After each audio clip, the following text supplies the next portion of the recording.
সব গুনাহ কি মাফ হয়? অনেকের মনে এই প্রশ্ন জাগে। কবিরা ও সগীরা সকল গুনাহই কি মাফ করা হয়?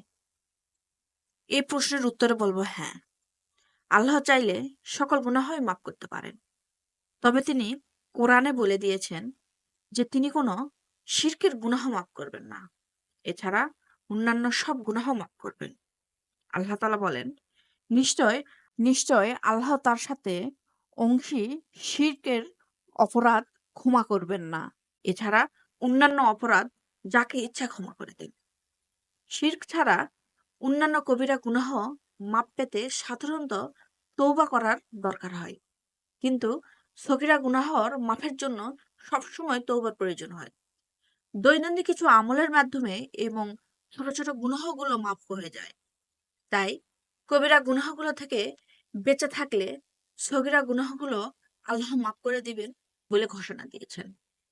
তিনি আরো বলেন, তোমরা যদি নিষেধকৃত কবিরা গুনাহগুলো বা গুরুতর বড় পাপ সমূহ পরিহার করো, তাহলে আমরা তোমাদের ছোট লঘুতর পাপগুলো মোচন করে দিব এবং তোমাদেরকে সম্মানজনক স্থানে জান্নাতে প্রবেশ করাবো।